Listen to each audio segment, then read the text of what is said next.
ഇതിനിടയിൽ സംഘർഷ സാഹചര്യത്തിൽ ജമ്മു കാശ്മീരിൽ അതിജാഗ്രത പ്രഖ്യാപിച്ചിട്ടുണ്ട്. സാധാരണക്കാർക്ക് നേരെ ആക്രമണത്തിന് സാധ്യതയുണ്ടെന്ന ഇന്റലിജൻസ് റിപ്പോർട്ടിന് പിന്നാലെയാണ് നടപടി. നിരീക്ഷണം കൂടുതൽ ശക്തമാക്കാൻ സേനാ വിഭാഗങ്ങൾക്ക് നിർദ്ദേശം നൽകിയിട്ടുണ്ട്.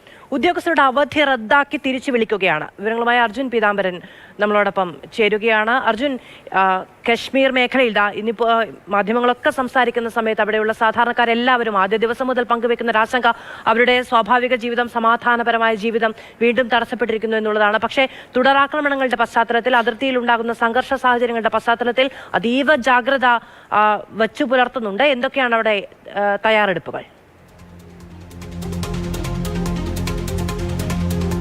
നമ്മൾ നേരത്തെയും പറഞ്ഞതാണ്, ഈ ഭീകരരെ ഇതുവരെയും കണ്ടെത്താൻ സാധിച്ചിട്ടില്ല. രണ്ട് മൂന്ന് തവണ അടുത്തെത്തിയിട്ടും പിടികൂടാൻ സാധിച്ചില്ല എന്നുള്ളത് മാത്രമല്ല, കഴിഞ്ഞ ദിവസങ്ങളിലെ കാര്യങ്ങളെടുത്ത് പരിശോധിച്ചാൽ അറിയാം, അവിടെ തദ്ദേശീയവാസികൾക്കെതിരെ ആക്രമണം ഉണ്ടാകുന്നു, അതിൽ ഒരു സാമൂഹിക പ്രവർത്തകൻ കൊല്ലപ്പെടുന്നു.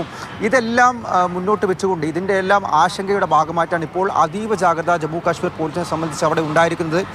നിർദ്ദേശം നൽകിയിരിക്കുകയാണ്, അവധിയിലുള്ളവരെല്ലാവരും തിരിച്ച് ജോലിയിൽ പ്രവേശിക്കണമെന്ന്. ഒപ്പം തന്നെ നിരീക്ഷണം ശക്തമാക്കാൻ കൂടി. അത് അതിർത്തി പ്രദേശങ്ങൾ മാത്രമല്ല, ജമ്മു ഉൾപ്പെടെയുള്ള മേഖലകൾ. കാരണം ഈ ഭീകരർ പോയ ഇടങ്ങളെല്ലാം തന്നെ സുരക്ഷാ സേന അരിച്ചു പെറുക്കുന്നുണ്ട്. അത്തരത്തിൽ ജമ്മു മേഖലകൾ അതുപോലെ തന്നെ മറ്റിടങ്ങളിലേക്ക് കൂടി നിരീക്ഷണം വ്യാപിപ്പിക്കണം. ഒപ്പം ഈ സുരക്ഷാ സേന അതുപോലെ തന്നെ എൻ ഐ എ ഇപ്പോൾ ഭീകരാക്രമണത്തിൻ്റെ അന്വേഷണം പൂർണ്ണമായി ഏറ്റെടുത്തിട്ടുണ്ടെങ്കിൽ പോലും അതിൽ അസിസ്റ്റ് ചെയ്യാൻ ജമ്മു കാശ്മീർ പോലീസിനോട് നിർദ്ദേശം നൽകിയിരിക്കുന്നു.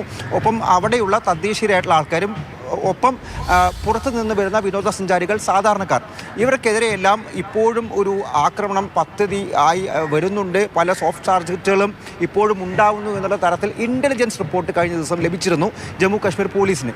ഇതിൻ്റെ എല്ലാം അടിസ്ഥാനത്തിലാണ് ഇപ്പോൾ നിരീക്ഷണം കൂടുതൽ ശക്തമാക്കാൻ വേണ്ടി, ആ സേനാബലം കൂടുതൽ വർദ്ധിപ്പിക്കാൻ വേണ്ടി, അവധിയിലുള്ളവരുടെ അടുത്ത് പോലും തിരിച്ച് ജോലിയിൽ പ്രവേശിക്കാൻ വേണ്ടി ഭരണകൂടം ആവശ്യപ്പെട്ടിരിക്കുന്നത്. ഇതിനോടകം തന്നെ നിരീക്ഷണം എല്ലാ പ്രദേശങ്ങളിലേക്കും എല്ലാ മേഖലകളിലേക്കും വ്യാപിപ്പിച്ചിട്ടുമുണ്ട്. അർജുൻ പീതാംബരനാണ് വിവരങ്ങൾ നൽകിയത്.